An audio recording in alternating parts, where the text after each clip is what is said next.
स्वागत है आप सभी का अपने YouTube चैनल पे। क्लास 12 के लिए हम कुछ क्वेश्चंस करने लग रहे थे। पैरेलल प्लेट कैपेसिटर के लिए हमने क्वेश्चंस किए, कॉम्बिनेशन ऑफ कैपेसिटर के कुछ क्वेश्चंस किए और जो आज का टॉपिक है वो है हमारा डाइलेक्ट्रिक्स। इंसुलेटर्स होते हैं, सभी इंसुलेटर डाइलेक्ट्रिक होते हैं। डाइलेक्ट्रिक बेसिकली करंट को पास नहीं करवाते, अपने कंडक्ट नहीं करते, लेकिन वो इलेक्ट्रिक इफेक्ट को शो करते हैं। डाइलेक्ट्रिक दो प्रकार के होते हैं, पोलर और नॉन पोलर डाइलेक्ट्रिक। देखिए किस प्रकार से सब होता है dielectrics.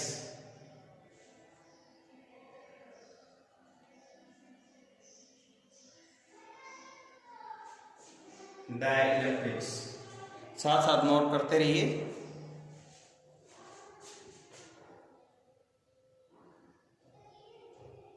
Dielectrics, the substance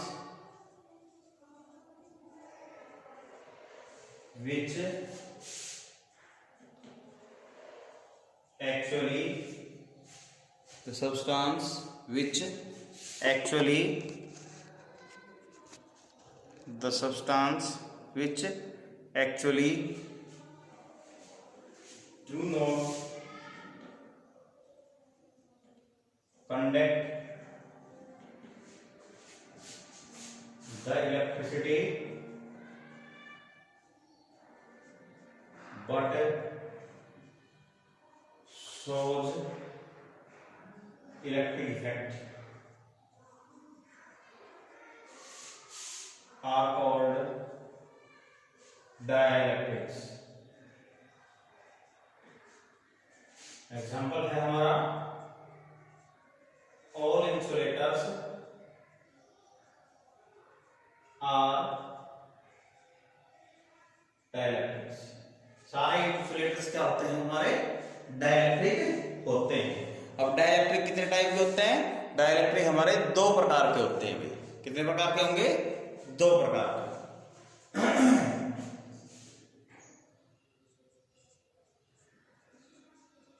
types of dielectrics.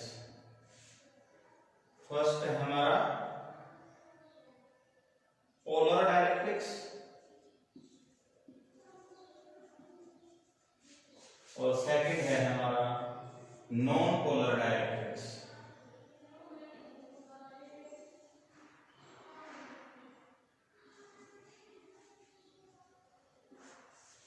अब पोलर में जैसा कि पता लग रहा है नाम से ही पोल बन जाएंगे हमारे, पॉजिटिव और नेगेटिव चार्ज कुछ डिस्टेंस से सेपरेट हो जाएंगे और इनका कुछ नेट डाइपोल मोमेंट होगा, तो वो क्या कहलाएंगे हमारे पोलर डाइलेक्ट्रिक्स। तो देखिए एक एग्जांपल की सहायता से मैं पहले इनको समझाता हूं। भाई हमारे पास जैसे एग्जांपल है इसका H2O है। H2O पोलर डाइलेक्ट्रिक होता है भाई हमारा। H2O कैसा होता है? पोलर डाइलेक्ट्रिक है।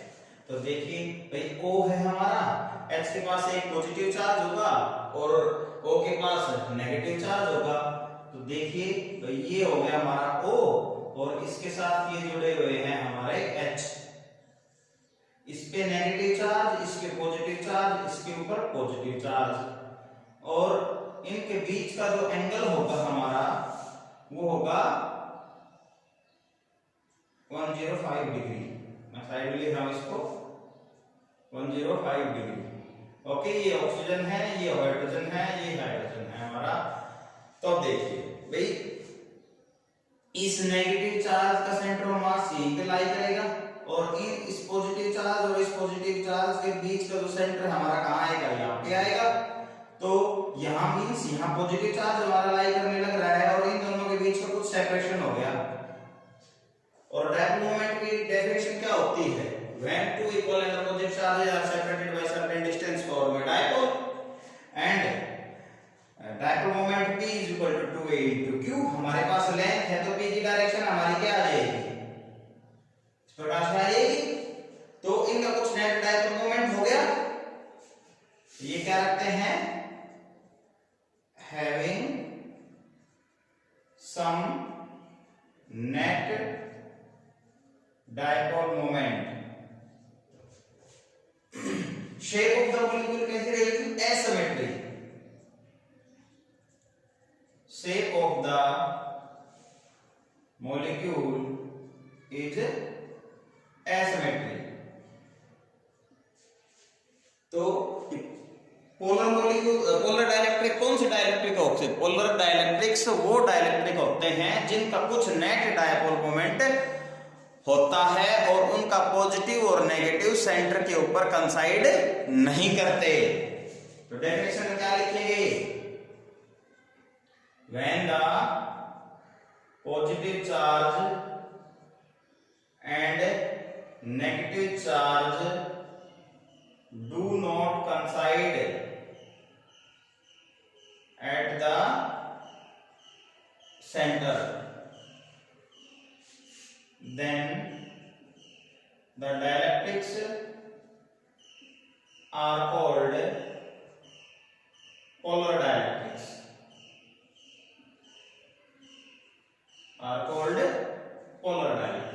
ऐसे डायलेक्ट्रिक्स जिनका पॉजिटिव और नेगेटिव एक ही सेंटर के ऊपर कंसाइड नहीं करता, तो वो क्या कहलाता है? हमारा पोलर डाइलेक्ट्रिक कहलाएगा। नेट डायपोल मोमेंट होगा, shape of the molecule asymmetry रहने वाली है यहाँ। अब नॉन पोलर में देखिए, नॉन पोलर में पॉजिटिव और नेगेटिव एक ही जगह पर हमारे कंसाइड करेंगे, तो वो क्या कहलाएंगे? हमारे नॉन पोलर डाइलेक्ट्रिक।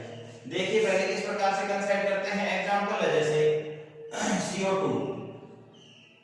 एग्जांपल देखिए CO2, एग्जांपल हमारा क्या है?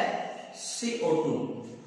तो देखिए भाई हमारे पास एक C है और दो O जुड़े हुए हैं इनके साथ, एक C है और दो O जुड़े हुए हैं इनके साथ। इनका O का नेगेटिव और इस O का नेगेटिव कहाँ, इनका सेंटर कहाँ आएगा? हमारा यहाँ पर, और यहीं पर हमारा पॉजिटिव लाई करेगा, नेगेटिव और पॉजिटिव एक जगह पर लाई करेंगे हमारे।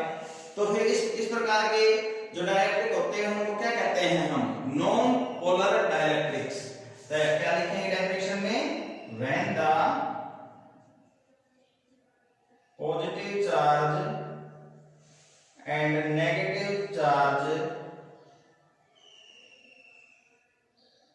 coincide at the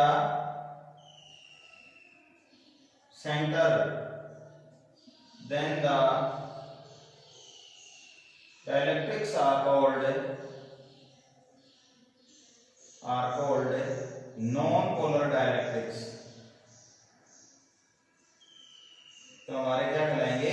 non polar dielectrics कहलाएंगे। इनकी जो शेप ऑफ द मॉलिक्यूल कैसी रहेगी? Symmetric. Shape of the molecule is symmetric. यहां शेप ऑफ द मॉलिक्यूल कैसे रहने वाली है? सिमेट्रिक। और डायपोल मोमेंट क्या रहेगा? देखो dipole moment P = 2a × q होता है। यहां चार्ज तो है लेकिन a क्या है हमारा? 0। तो डायपोल मोमेंट यहां पे आएगा 0। तो net dipole moment is equal to 0। तो ये हमारा नॉन पोलर डाइलेक्ट्रिक्स के लिए नेट डायपोल मोमेंट क्या रहने वाला है? 0 रहने वाला है। पोलर के लिए कुछ नेट डायपोल मोमेंट होता है, नॉन पोलर के लिए नेट डायपोल मोमेंट 0 होता है। शेप पोलर के लिए एसिमेट्री रहेगी, नॉन पोलर के लिए सिमेट्रिक रहेगी। इसके और एग्जांपल है जैसे NaCl है, HCl है, KCl है, ये सारे किसके एग्जांपल है? पोलर डाइलेक्ट्रिक्स के एग्जांपल है। अब देखिए भाई, जब इन पोलर और नॉन पोलर डाइलेक्ट्रिक्स को हम किसी एक्सटर्नल इलेक्ट्रिक फील्ड के अंदर रखेंगे तो ये किस प्रकार से बिहेव करेंगे, इसकी हम अब चर्चा करेंगे। और इस सारी प्रक्रिया को जो हम क्या कहते हैं? Dielectric polarisation. कॉपी कर लो पहले इसको।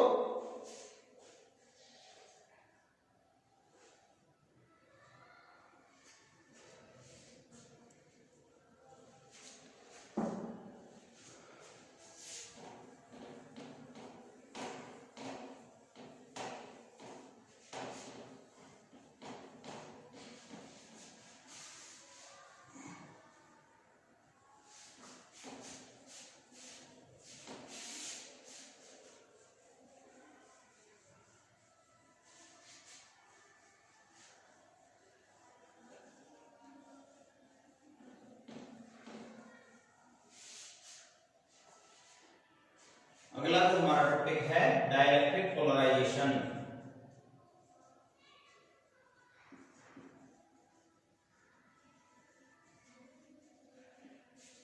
भाई हम पहले नॉन पोलर डाइलेक्ट्रिक्स को इलेक्ट्रिक फील्ड में रखेंगे एक्सटर्नल इलेक्ट्रिक फील्ड के अंदर, फिर हम पोलर डाइलेक्ट्रिक को इलेक्ट्रिक फील्ड के अंदर रखेंगे और फिर हम चेक करेंगे कि भाई किस प्रकार से इलेक्ट्रिक फील्ड चार्ज के ऊपर इफेक्ट पड़ने लग रहा है एक्सटर्नल इलेक्ट्रिक फील्ड का, या फिर हमारे किस प्रकार से जो डाइलेक्ट्रिक्स हैं वो पोलराइज होते हैं। तो हम पहले करने लग रहे हैं फॉर नॉन पोलर डाइलेक्ट्रिक्स के लिए।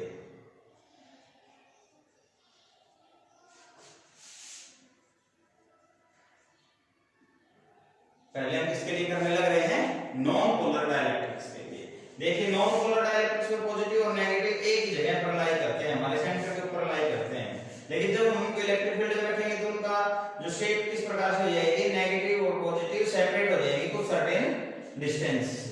वो किस प्रकार से होगा वो हम यहाँ अभी डिस्कस करने वाले हैं, और उनके डायपोल मोमेंट पे क्या इफेक्ट पड़ेगा वो भी हम यहाँ अभी डिस्कस करने वाले हैं। देखिए भाई जब किसी नॉन पोलर डाइलेक्ट्रिक को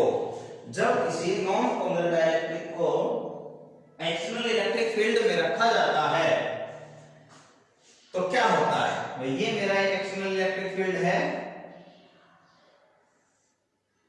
ठीक है, ये पॉजिटिव है इस प्लेट पे, और यहां कैसा चार्ज है? नेगेटिव चार्ज, और एक्सटर्नल इलेक्ट्रिक फील्ड मेरा कैसा है? ई नॉट, पॉजिटिव से नेगेटिव उसकी डायरेक्शन है, ई नॉट हमारे पॉजिटिव से नेगेटिव डायरेक्शन है। जब मैं एक नॉन पोलर डाइलेक्ट्रिक को इसके अंदर रखूंगा कि देखो पहले ई नॉट इक्वल टू 0 होता है तो इस प्रकार की शेप होगी, लेकिन जब ई नॉट हमारा कुछ हो जाएगा, जब हमारा कुछ एक्सटर्नल इलेक्ट्रिक फील्ड होगा तो इस प्रकार से ही बिहेव करने लगेगा। तो क्या किस प्रकार से हमारे मॉलिक्यूल्स यहां बिहेव करेंगे नॉन पोलर के?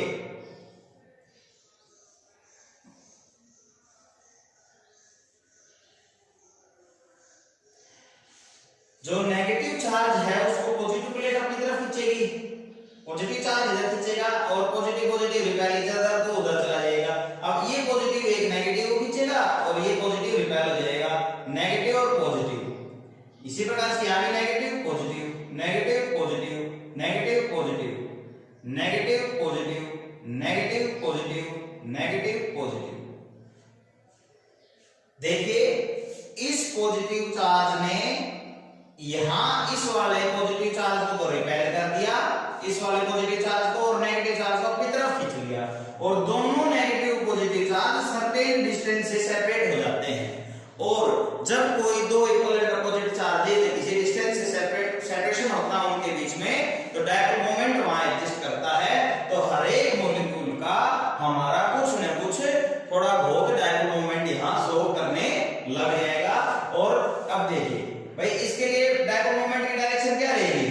Negative to positive along the electric field, लेकिन जो इंड्यूस्ड इलेक्ट्रिक फील्ड हुआ है उसकी डायरेक्शन हमारी क्या रहेगी? Opposite to the applied electric field. Direction of P क्या हो जाएगी? Negative to positive, negative to positive, negative to positive. और ये हमें कुछ नेट डायपोल मोमेंट देगा, सारे मॉलिक्यूल्स मिलकर हमें एट द लास्ट कुछ नेट डायपोल मोमेंट देंगे, और वो नेट डायपोल मोमेंट जब देता है तो हमें इसी प्रक्रिया को हम क्या कहते हैं? Dielectric polarization. इसका मतलब क्या हुआ? जब इलेक्ट्रिक फील्ड में हमने नॉन पोलर डाइलेक्ट्रिक को नहीं रखा था तो उनका नेट डायपोल मोमेंट हमारा 0 था, लेकिन इलेक्ट्रिक फील्ड में रखने के बाद हर एक मॉलिक्यूल का कुछ न कुछ नेट डायपोल मोमेंट हो गया, हमें कुछ न कुछ मिला, और जब उसको सारे को जोड़ते हैं तो हमें कुछ नेट डायपोल मोमेंट मिलता है। तो देखिए लिखिए इसके बारे में, when a non polar dielectric put into the applied electric field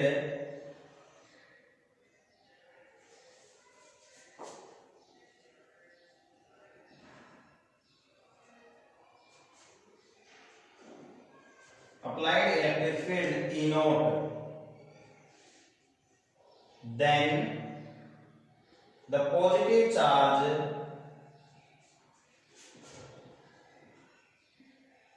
attracts the negative and repel the positive of the molecule. Hence, they get separated by some distance. भाई electric field में रखते हैं तो पॉजिटिव नेगेटिव को अपनी तरफ कर लेता है, पॉजिटिव पॉजिटिव को रिपेल कर देता है, इसकी वजह से वो कुछ डिस्टेंस से सेपरेशन उनके बीच में आ जाता है. Separate by some distance and each molecule has some dipole moment, and each molecule has some dipole moment. हर एक का कुछ न कुछ डायपोल मोमेंट हमारा होगा. When we add all that dipole moment,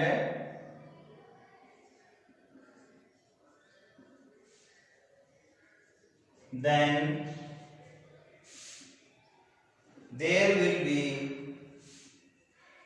some net dipole moment for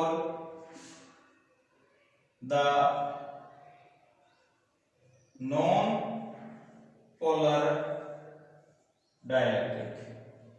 जब हम ये सारे डायपोल मोमेंट को ऐड करेंगे, इंडिविजुअल डायपोल मोमेंट जो ऐड करेंगे, तो वहां कुछ नेट डायपोल मोमेंट होगा उस नॉन पोलर डाइलेक्ट्रिक का. तो जब हम किसी इलेक्ट्रिक फील्ड में किसी नॉन पोलर डाइलेक्ट्रिक को रखते हैं तो उसका नेट डायपोल मोमेंट हमें प्राप्त होता है, और इस प्रक्रिया को हम क्या कहते हैं? पोलराइजेशन.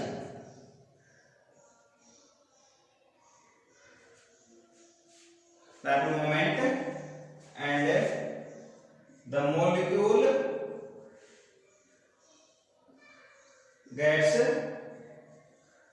polarized. और इस प्रकार से हमारा मॉलिक्यूल क्या हो जाएगा? मॉलिक्यूल का कुछ ना कुछ डायपोल मोमेंट होगा और वो पोलराइज हो जाएगा. भाई तो एक नॉन पोलर जो इलेक्ट्रिक फील्ड रखते हैं तो वो भी क्या हो जाता है? पोलराइज होता है, और कुछ उसका डायपोल मोमेंट होता है. Initially there is no dipole moment. When the non-polar dielectric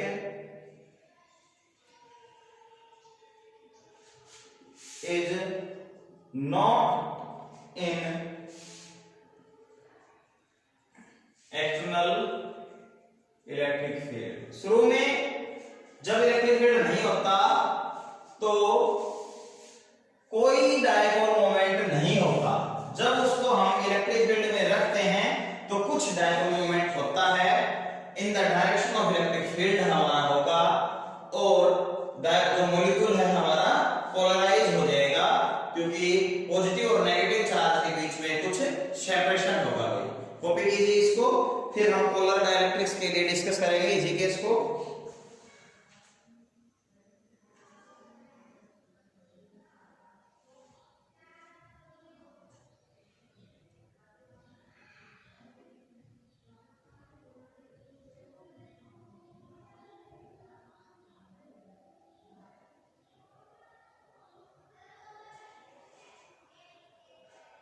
okay भाई, चल देखिए आगे.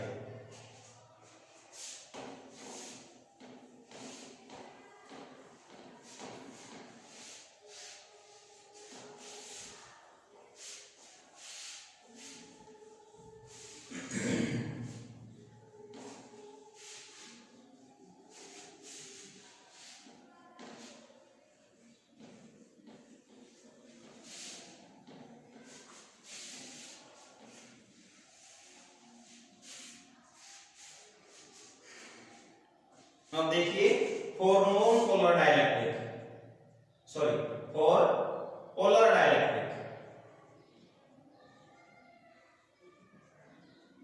पोलर डाइलेक्ट्रिक के लिए देखिए भाई,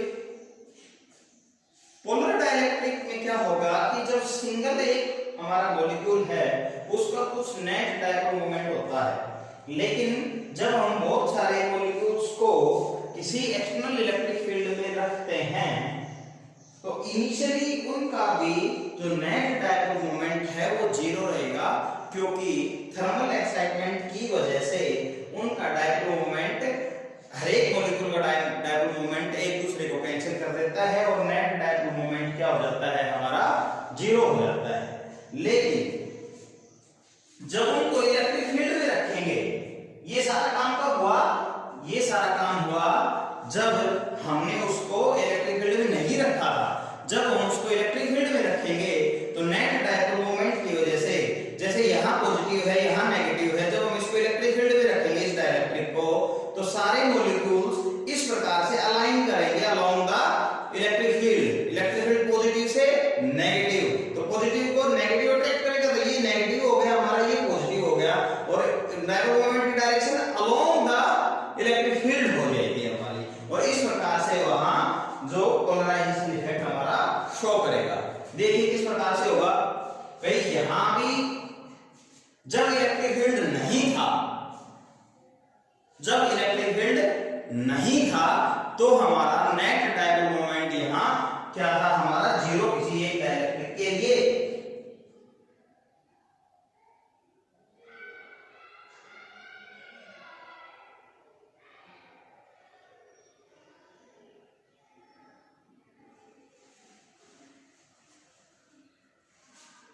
देखो भाई, ये मेरे पास है पॉजिटिव एक्सटर्नल इलेक्ट्रिक फील्ड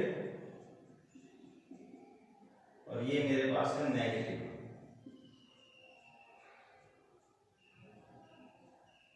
जब मैं किसी एक डाइलेक्ट्रिक को इसके अंदर जब मैं रखूंगा तो किस प्रकार से वो बिहेव करेगा वो देखिए आप।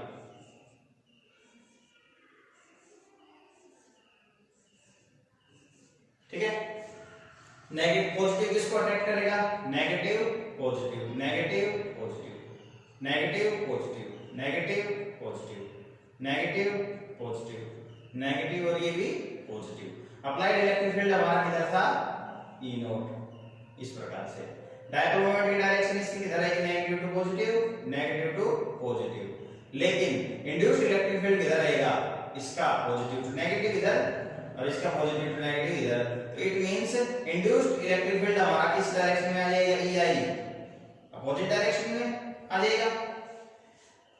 जब शुरू में इलेक्ट्रिक फील्ड नहीं था तो क्या था, जब इसको हमने electric field of strength E not के अंदर पुट किया तो फिर क्या हो गया, इसके बारे में हम डिस्कस करने वाले हैं। जब इलेक्ट्रिक फील्ड नहीं था तो यहां नेट डाइपोल मोमेंट जीरो था, क्योंकि थर्मल एक्साइटमेंट की वजह से वहां ईच मॉलिक्यूल का जो डाइपोल मोमेंट है एक दूसरे को कैंसिल कर देता है, जिसकी वजह से नेट डाइपोल मोमेंट जीरो हो जाता है। देखिए, when there is no electric field, when there is no electric field, then the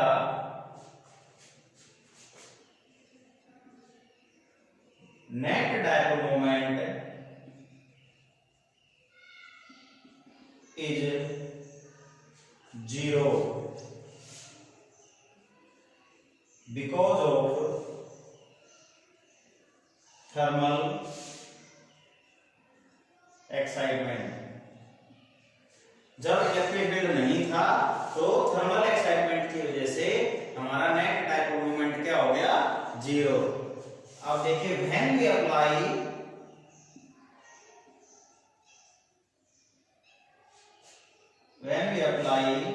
external electric field,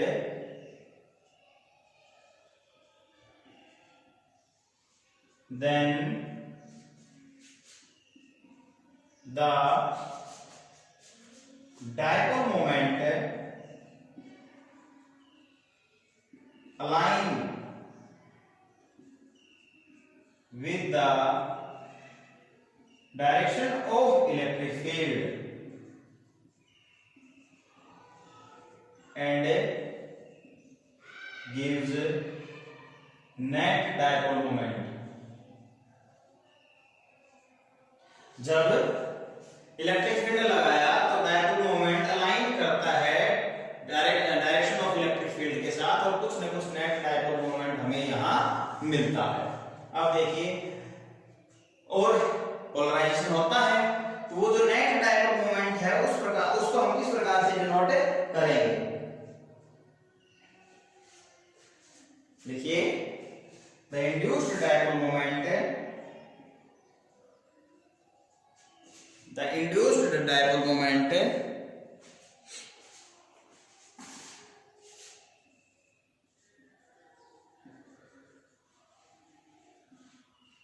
P can be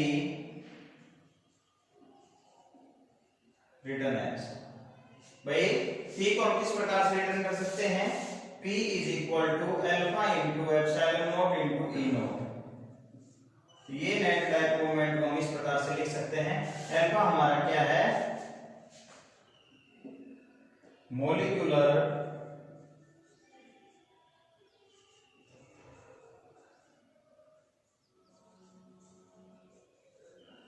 polarisability, molecular polarisability, या फिर इसको क्या कहेंगे हम, alpha is equal to constant of proportionality.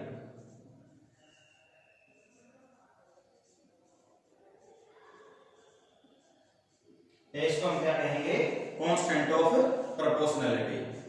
Alpha को और मैं क्या लिख सकता हूं, alpha is equal to P divide by epsilon naught into E naught, epsilon naught into E naught. Copy कीजिए इसको।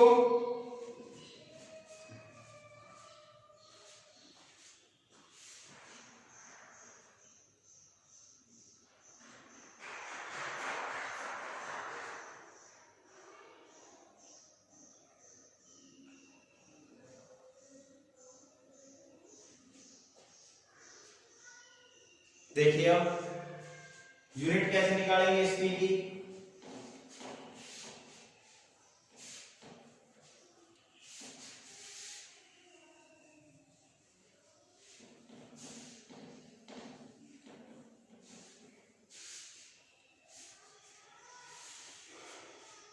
Alpha is equal to P की यूनिट क्या है, coulomb metre divide by epsilon naught क्या होता है, coulomb square newton inverse metre minus 2 multiply by electric in of electric field newton coulomb inverse.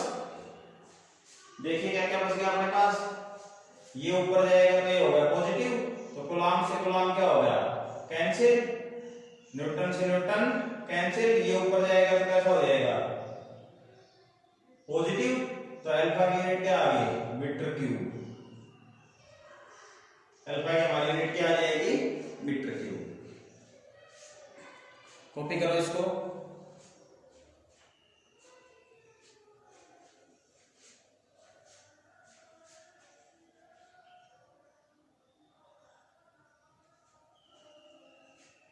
ठीक है, अब देखिए अब चार्ज के ऊपर क्या इफेक्ट पड़ेगा और इलेक्ट्रिक फील्ड के ऊपर, नेट इलेक्ट्रिक फील्ड हमारा किस प्रकार से रिड्यूस होगा या इंक्रीज होगा।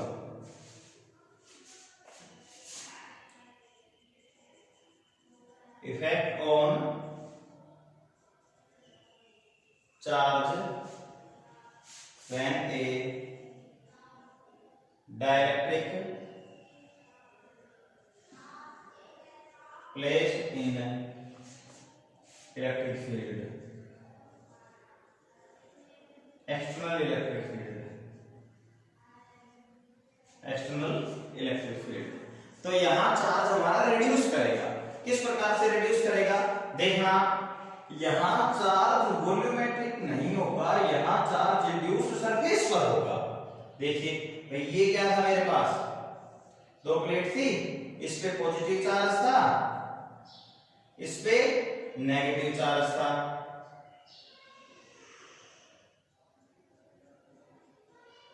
और ये मेरे मॉलिक्यूल्स थे।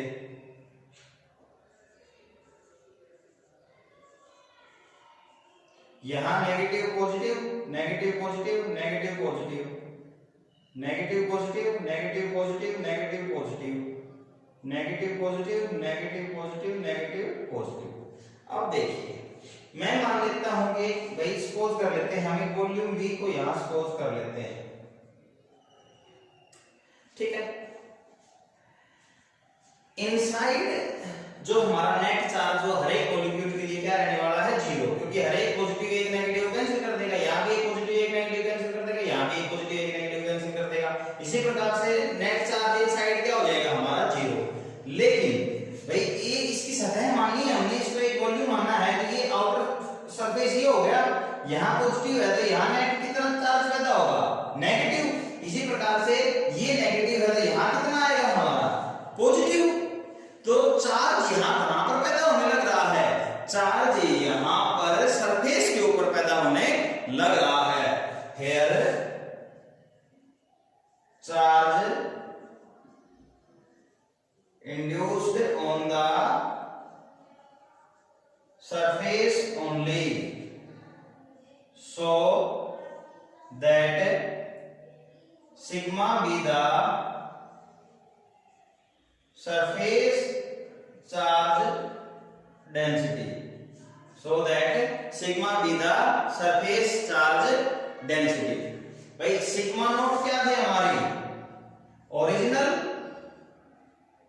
सरफेस चार्ज डेंसिटी,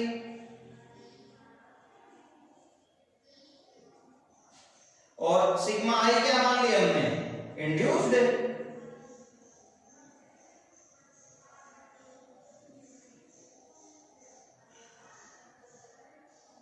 तो नेट कितनी आई, सिग्मा नेट भाई सिग्मा नॉट माइनस सिग्मा आई। तो यहां से हमें क्या पता लगेगा कि चार्ज हमारा यहां जो चार्ज है वो डिक्रीज करने लग रहा है, चार्ज यहां क्या करेगा, डिक्रीज करने लग रहा है। Hence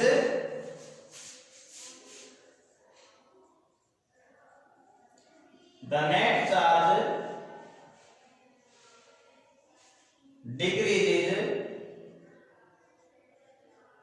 on the surface when a dielectric slab is inserted between the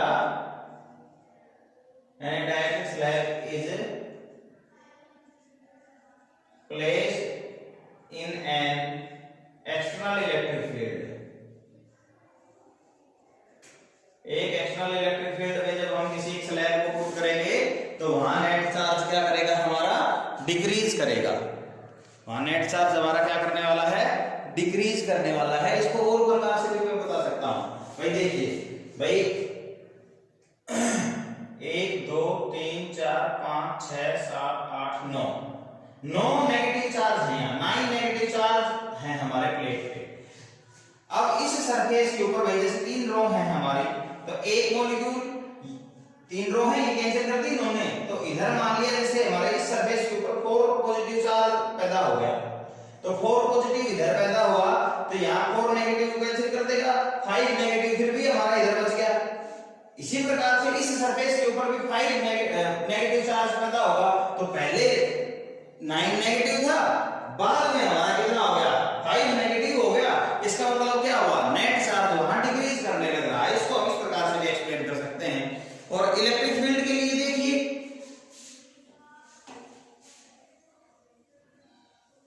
तो इलेक्ट्रिक फील्ड भी हमारा यहां क्या करेगा, रिड्यूस करेगा। भाई ई नोट हमारा क्या था, अप्लाइड इलेक्ट्रिक फील्ड।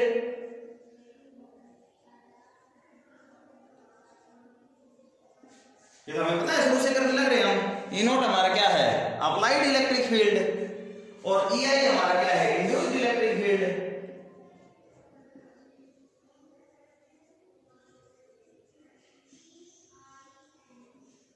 तो ई रिड्यूस क्या आ जाएगा, या ई नेट ई क्या आ जाएगा हमारा, ई से डिनोट कर रहा हूं इसको, ई नोट माइनस ई आई, और ये भी हमारा क्या करेगा, डिक्रीज करेगा। सकते हैं हम इलेक्ट्रिक फील्ड रिड्यूस्ड।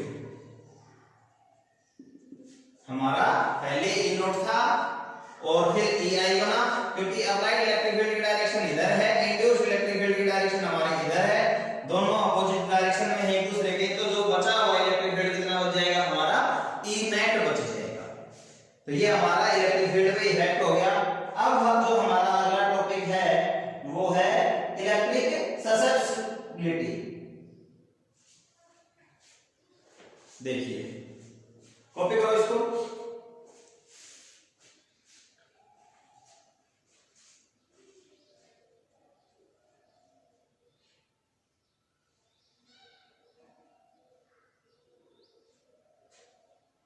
हो गया भाई?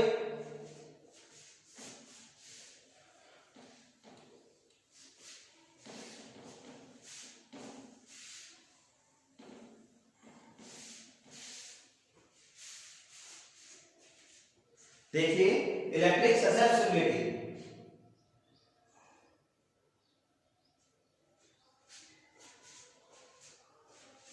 ई आई को क्या लिख सकते हैं, छोड़ो इसको बाद में कर लेंगे। Electric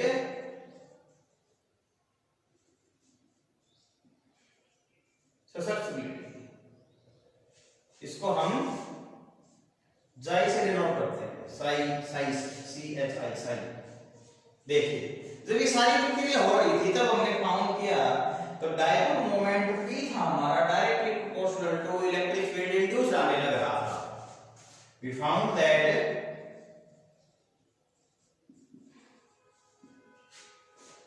the dipole moment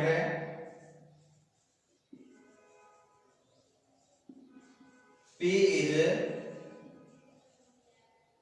directly proportional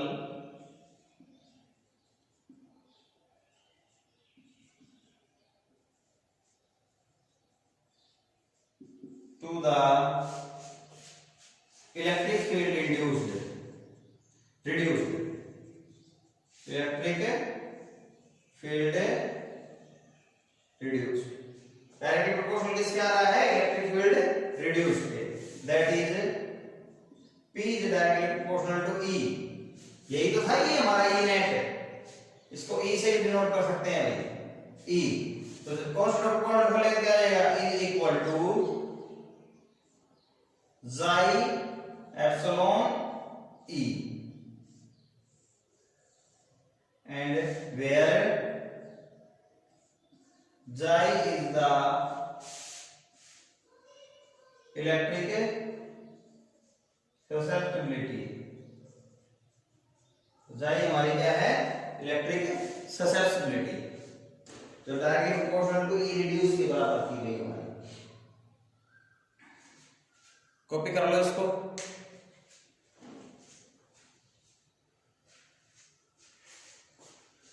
I hope आपके सारा समझ में आया होगा। वो इस पे ध्यान दीजिए बेटा, मुझे कमेंट आते रहते हैं कि भाई सर थोड़े वर्ड्स छोटे हैं, तो वो इस पे ध्यान दीजिए, आप वीडियो को जूम करके देख लीजिए। Thank you very much, have a nice day.